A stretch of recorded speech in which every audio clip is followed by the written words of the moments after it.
श्री शिवाय नमस्तुभ्यम। हर हर महादेव। महाराष्ट्र राज्य के जलगांव जिले के 40 गांव में गुरुजी पंडित प्रदीप मिश्रा जी के द्वारा प्रभु श्री राम शिव महापुराण कथा शुरू हो गई है। आज 16 जनवरी 2024 पहले दिन की कथा पूर्ण हो चुकी है। ये 5 दिवसीय शिव महापुराण कथा है जो कि 16 जनवरी से 20 जनवरी तक आस्था चैनल यूट्यूब के माध्यम से देखी जा सकती है।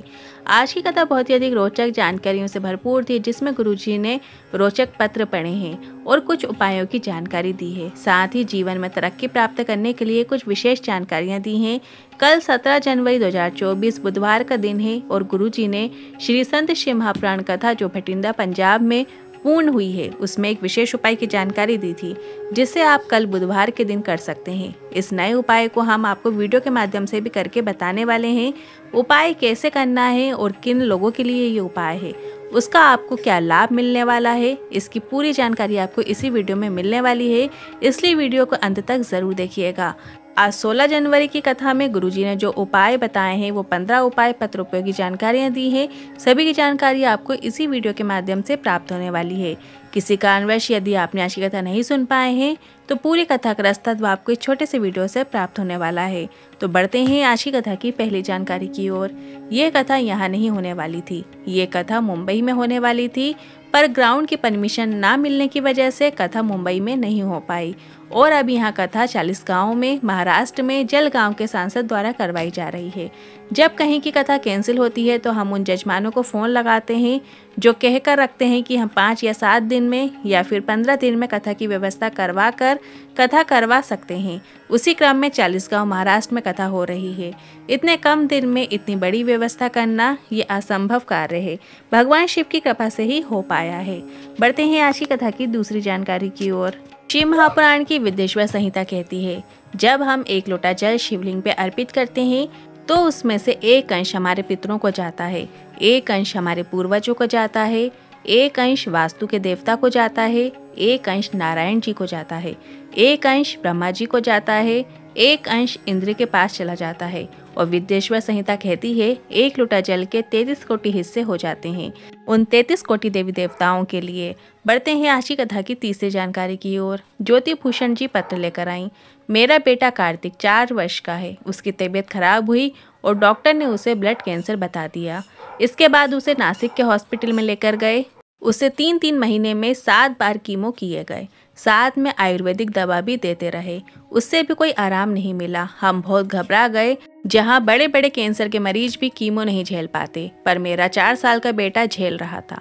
डॉक्टर ने कह दिया था इसके शरीर में सिर्फ 1% खून बचा है, अब आप इसे घर ले जाओ और इसकी सेवा करो, अब इसे नहीं बचाया जा सकता। गुरुजी आप कहते हैं सारी समस्या का हल एक लोटा जल। हम सीहोर जाकर कंकर शंकर की पूजन की और रुद्राक्ष लेकर आ गए।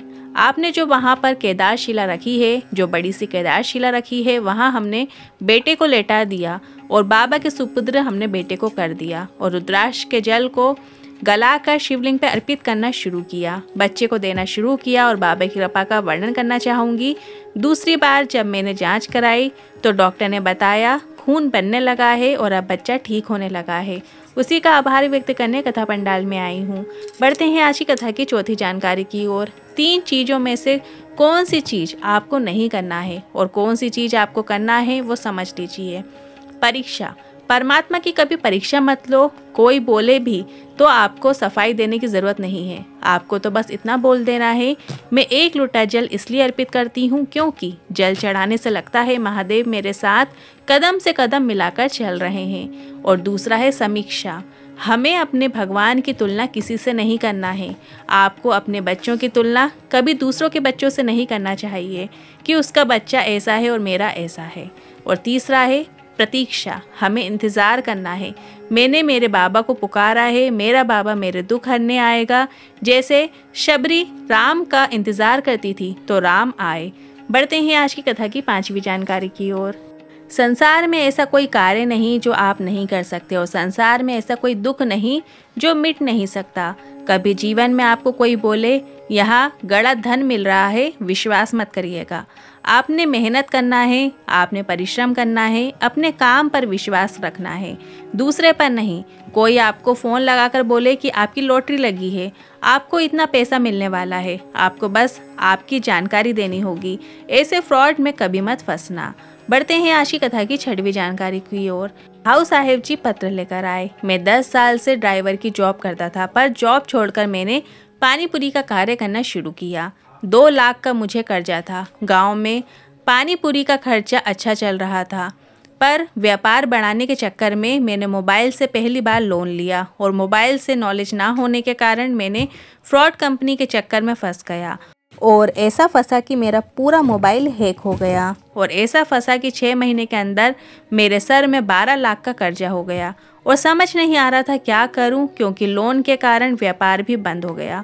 और 2022 की मकर संक्रांति पे मैं मरने के लिए जा रहा था और तभी मैंने शिवलिंग पर 1 लोटा जल चढ़ाकर आते हुए एक महिला को देखा। वो आँख से आंसू पोंछते हुए जा रही थी। मैंने मरने का विचार छोड़ा और पिताजी से बोला मैं फ्रॉड कंपनी में फंस गया हूँ। तो पिताजी ने कहा जमीन रखकर 3 लाख पैसा दिया और मैंने ड्राइवर की नौकरी करना शुरू की। पत्नी ने पशुपतिनाथ व्रत किया, हमने जल चढ़ाना शुरू किया और 15 दिन बाद हमें धुलिया के एक ऑफिसर का फ़ोन आया। उनके यहाँ कार्य मिल गया और उन्हीं के यहाँ मेस का कार्य मिल गया। मैंने अपना कार्य आगे बढ़ाया और पानीपुरी का कार्य भी चालू हो गया और मेरा 4 लाख का कर्जा चूक गया और आगे ऐसा व्यापार बढ़ता चला गया। और मैंने कामना की कि जब पूरा कर्जा चूक जाएगा तब कथा पंडाल में बैठकर कथा सुनूंगा। मेरा 12 लाख का कर्जा चूक गया है। एक नई दुकान भी खोल ली है, उसी का आभार व्यक्त करने कथा पंडाल में आया हूँ। बस गुरुजी आपसे एक निवेदन है कि आपका फुल्की खाने आ रहे हैं। ये सुनकर गुरुजी हंसने लगे। बढ़ते हैं आज की कथा की 7वीं जानकारी की ओर। महापुराण में कुर्म पुराण में वर्णन देखने को मिलता है। भगवान विष्णु स्फटिक पुखराज के शिवलिंग का पूजन करते हैं और माता लक्ष्मी स्वर्ण और हीरे से जड़े हुए शिवलिंग का पूजन करती हैं। ब्रह्मा जी सुंदर चंदन से बने शिवलिंग का पूजन करते हैं और ब्राह्मणी पारद के शिवलिंग का पूजन करते हैं और जो इंद्र हैं वो रत्नों से जड़े शिवलिंग का पूजन करते थे। बढ़ते हैं आज की कथा की 8वीं जानकारी की ओर। सुनीता जी पत्र लेकर आई। 40 साल से सोराइसिस की बीमारी थी, शरीर की खाल गिरती थी। डॉक्टर ने कह दिया था कि बीमारी जीवन भर रहेगी। अचानक एक दिन टीवी में आपकी शिव महापुराण कथा सुनी, जिसमें आपने शिवलिंग पर चढ़े हुए जल का महत्व बताया। मैंने सुना और शिवलिंग पर जल चढ़ाकर नंदी के पास बैठकर जल का आचमन कर लेती और शरीर में लगा लेती और बाबा का आभार व्यक्त करने आई हूँ। एक बेलपत्र और 1 लोटे जल से सालों पुरानी बीमारी ठीक हो गई है, उसी का आभार व्यक्त करने कथा पंडाल में आई हूँ। बढ़ते हैं आज की कथा की 9वीं जानकारी की ओर। आरती राकेश जी पत्र लेकर आए। मेरी एक बेटी थी जो बहुत सालों के बाद हुई थी, तो तबीयत खराब होने के कारण वो 5 वर्ष के बाद शांत हो गई। बहुत दुखी हो गई और भगवान को मानना मैंने बंद कर दिया। पर किसी ने पशुपतिनाथ व्रत करने को कहा।